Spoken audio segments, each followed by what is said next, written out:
de mal necessário. Alguém acabou de ser assassinado do seu lado, atropelado. Você pode dormir do lado dele ali, perto do cadáver, que não vai acontecer nada. Não acontece nada. Aquele espírito ali ainda nem sequer tomou consciência de que ele realmente não pertence mais ao mundo dos vivos. É por isso que a gente condiciona determinados filhos de santo a ter alguma experiência dentro do balé. O que é o balé? Muita gente sabe o que é o balé. Então o balé, gente, não é o cemitério. O balé é o que a gente conhece como o necrotério, não é isso, mano? É o necrotério, então é aquele local. Então normalmente muita gente fala assim, tem que ser filho de Obaluaê, tem que ser filho de Nanã, tem que ser filho de Exu, de Ansã. Gente, tem muita coisa de mito nisso daí. Veja bem, um Iaô, um Vodunce, ele é igual a qualquer um outro. Ele é preparado para toda e qualquer situação. Porque sou de Xangô, não posso entrar no cemitério. Isso é falácia. Isso é uma falácia. Isso é uma falácia. Porque eu sou de Xangô, não posso segurar em alça de caixão. Não se deve. Não se deve. Mas se houver a necessidade, aquele filho deve estar preparado. Deve estar preparado. Porque quando a gente faz um assentamento de Exu, quando a gente faz o vultamento de Exu, de um Exu Orixá, ou até mesmo de um Exu Egum, o Exu coroado, a gente dá a ele o quê? O maior dos seus venenos, que é, eu já disse aqui em outra vez, torno a repetir, é o óleo do caroço do dendê, é o chamado Adim, que é a maior quizila de Exu. A gente, depois dele, do enfeitado, depois de preparar a imagem do enfeite, nós jogamos em cima dele, tá, aquele óleo que chamamos de Adim, que é a maior quizila dele, que é justamente para ele ficar o quê? Curado. Para que nada, podem colocar pó disso, pó daquilo outro, podem até mijar em cima, fazer cocô em cima, que aquele Ojubó, aquele assentamento, ele está curado de tudo. Gente, a mesma coisa é um Iaô, uma pessoa que nós preparamos. Então nós temos que preparar aquela pessoa para toda e qualquer adversidade do mundo espiritual. Então imagina, porque fulano é de Airá, fulano é de Oxalá, fulano é de Oxum, fulano é de Logum Edé, nós não podemos, não pode entrar no balé. Os meus filhos de santo que eu preparei, independente, que eu e a mãe Rosa preparamos e preparamos no passado e continuamos preparando, todos eles passam por o fundamento. Não é dentro da calunga não, gente, porque o cemitério em si, a chamada calunga pequena ali, aquilo ali não tem nada, ali só tem osso, a menos que você faça um ritual de invocação. Ou evocação. Eu já disse aqui qual é a diferença entre invocação, né? É o que a gente chamamos de endógeno para dentro, né? E evocação para fora. Então o que acontece? Então na calunga não tem nada, mas quando você vai para dentro do balé, ali realmente a porca torce o rabo. Então os rituais de iniciação é o que a gente chama de rito de passagem. Aliás, essa palavra, rituais de passagem, não é uma palavra muito usada dentro da nossa religião, né? Porque ela está muito ligada, digamos assim, à sociologia. Mas na realidade você tem que submeter os seus filhos a um ritual de passagem. E o ritual de passagem do balé é obrigatório. Por quê? Porque se alguém um dia for fazer um feitiço para um filho meu, um filho de santo meu, dentro do balé, aquele feitiço, ele não surtirá efeito. Por quê? Porque aquele filho, ele passou por um ritual de passagem dentro do balé. Se eu não preparei aquele filho num ritual de passagem dentro do balé, ele com certeza vai sofrer os abalos decorrentes daquele trabalho de magia, daquele trabalho de feitiçaria que for feito dentro do balé. E tem mais, e não é qualquer um que consegue, não, desfazer esse tipo de trabalho. Dá trabalho ao zelador de santo. Dá trabalho. Então, gente, o que a gente faz? A gente procura o quê? A gente se prepara existe até um ditado muito certo que diz que é durante a paz é que a gente se prepara para a guerra. Não é verdade? Então isso é um fato. Isso é um fato. Então, durante a paz, nós preparamos toda a nossa comunidade para a guerra. Guerra que ele vai encarar lá fora, no mundo, e ele precisa. Então ele vai debater com inimigos, ele vai lutar, ele vai se digladiar com inimigos das mais variadas naturezas, dentro de casa até. E vai haver sempre alguém disposto a fazer algum tipo de magia e de feitiço para ele. Isso aí que é fácil. Às vezes dentro da própria casa de axé, um próprio filho de santo, o irmão de santo, se predispõe a fazer um tipo de magia contra um irmão seu.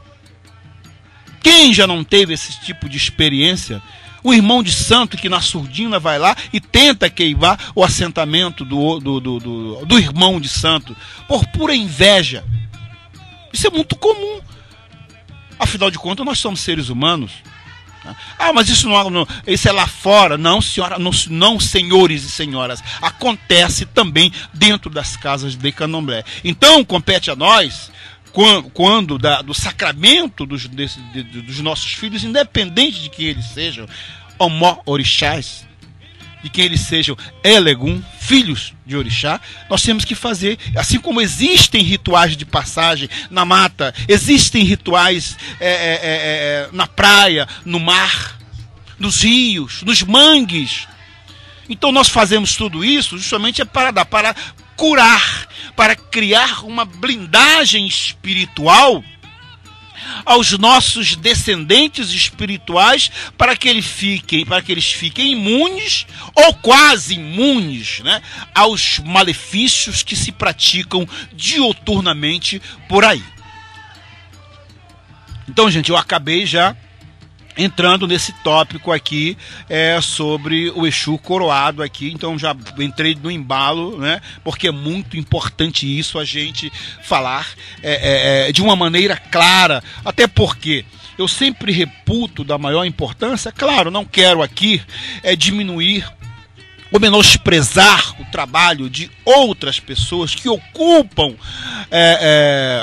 tribunas dessa natureza, mídia de rádio, mídia de televisão, mídia expressa, né? Para falar sobre a cultura. Não, eu falo muito, escrevo laudas e mais laudas sobre a nossa cultura. É muito bonito você fazer um programa sobre cultura, né? Mas eu sou muito prático, sabe? Eu sou adepto do chamado espiritualismo de resultado. Tudo que eu pratico na minha vida, eu gosto de ter resultado. Porque se eu praticar um determinado ato e eu não tiver resultado, alguma coisa está errada. Ou eu não estou predestinado para aquilo, para aquela missão, entendeu? Ou então existe alguma coisa que me impede de fazer aquilo. Então eu gosto de obter o resultado. Então se eu estou na cozinha, eu gosto de cozinhar. Então, se eu estou na cozinha, eu tenho o hábito de não usar caderninho, de não fazer. Eu crio pratos, eu vou para a cozinha, eu invento 1001 coisa e dali vai sair um resultado. Sou muito prático, sou muito técnico, mas sou muito prático. Então, o que acontece? Se nós não tivermos essa inclinação, essa familiarização com aquilo que nós nos propomos fazer, é melhor abandonar. Então você faz um ritual de passagem que eu chamo de meia-culpa. O meia-culpa, o que seja? O que é o ritual de meia-culpa? Meia-culpa em latim, quer dizer, minha culpa. É aquele ritual que você olha introspectivamente para si mesmo, para dentro de si, para você analisar aonde você errou. O que você conseguiu ao longo do tempo que você está em determinada função? O que eu consegui de positivo? Então, antes que alguém venha mostrar para você as suas falhas, é melhor que você mesmo descubra aonde você falhou, aonde você está falhando, para que você mesmo comece a se policiar e procure se corrigir. Então é por isso que eu sempre digo e vou dizer sempre, eu sou adepto do espiritualismo de resultado. Então é por isso que vocês podem observar que tudo que eu abordo aqui, eu levo para o caminho da praticidade. Da praticidade. Por quê? Porque eu procuro incutir na cabeça, não só das pessoas da minha comunidade, mas também dos meus ouvintes, que graças a Deus são milhares por esse Brasil afora, através dessa mídia de rádio que hoje eu introduzi na internet. Hoje eu tenho pessoas ouvindo o programa Brasil Candomblé é Verdade, na França, na Inglaterra, em Portugal. Poxa, então isso me estimula. Isso me estimula. Por quê? Porque eu criei uma nova maneira de falar sobre o culto afro-brasileiro. Não sobre o tambor de Minas, não sobre as nações de Candomblé, não sobre a Umbanda, mas sobre a praticidade. A praticidade. Porque o que as pessoas querem? Querem o quê? Querem sacerdotes práticos, mas que tenham no seu currículo o quê? Tenham uma gama de resultados positivos, né? Graças a Deus, eu e a mamãe Rose, nós conseguimos ao longo da vida. Claro que é evidente que os melhores resultados são aqueles que a gente obtém primeiro para nós mesmos, né? Eu sempre digo, santo bom é aquele que começa a fazer milagre dentro de casa. Porque se você tem um santo... Gente, quando eu digo santo, eu generalizo, tá? Eu coloco aqui caboclo, exu, orixá, criança, tudo. Tá? Tudo nesse sentido é santo. Então, se eu tenho um santo e se ele se diz muito bom, e eu estou morando numa choupana, estou com um sapato certo, um sapato errado, de uma cor e de outra, almoço e não janto, não, peraí, tem alguma coisa errada. Peraí, o santo para fazer milagre lá fora, ele tem que fazer dentro de casa. Mas é claro que eu não vou ficar sentado e vou esperar o meu santo fazer milagre, sendo eu um preguiçoso, sendo eu um maledicente, sendo eu um invejoso, sendo eu um intrigante. O santo não vai fazer milagre. Então, eu tenho que me autopoliciar para depois, então, não é cobrar, é solicitar aos meus santos, aos meus bacuros, aos meus mais velhos, aos meus guardiães protetores para que me ajudem. E no momento adequado, se eles acharem que eu tenho condições de ajudar o meu próximo, que eles me ajudem. Mas por quê? Porque eles já operaram um milagre na minha vida. Eles já operaram um milagre na minha casa. Eu não posso me propor a fazer um ebó de saúde numa pessoa doente, se eu carrego chagas abertas, feridas abertas, se eu tenho uma pessoa na minha casa doente que carrega uma mala de doenças. Tem alguma coisa errada. Então eu não posso me propor a fazer nada disso com terceiros se eu não demonstrar que eu sou sadio. Claro que todo mundo tem um parafuso frouxo aqui e acolá, né? Isso é normal, principalmente numa cidade como é o Rio de Janeiro, São Paulo, enfim. Eu sempre digo que todo habitante do sudeste do Brasil, ele tem um parafuso a menos, porque se não tiver um parafuso a menos, não é verdade, Nelson? Não consegue sobreviver nessa grande selva de pedra, né? Entendeu? Mas aí, por isso é que eu digo, torno a repetir aqui. Então, eu busco aqui condicionar vocês ao espiritualismo de resultado, gente, de resultado. Não fico aqui criticando, que eu procuro passar conhecimentos e experiências. E experiência, eu não tenho a intenção de ensinar ninguém. Mas quantas pessoas que faziam coisas erradas e me ligam: poxa, meu velho, muito obrigado pelo seu esclarecimento, então eu fazia errado. Então aquilo enaltece o meu ego. Para mim é uma grande satisfação. Então eu procuro dissecar aqui, muitas das vezes, velhos conceitos, como nós vamos aqui dissecar alguns mais adiante. Entenderam? Então um outro tópico importante aqui, que nós vamos estar também dissecando: qual a energia vital que Exu se alimenta das bebidas alcoólicas? Qual é a energia vital que Exu se alimenta das bebidas alcoólicas? É um tópico. Outro tópico: Exu come carne crua? Exu coroado, Exu batizado come carne crua? Como é que é isso? Isso é um ritual. Isso é um ritual comum. Não é um ritual de passagem, mas é um ritual comum que nós estamos acostumados a ver por aí. Exus, entre aspas, comendo carne crua, comendo carne assada.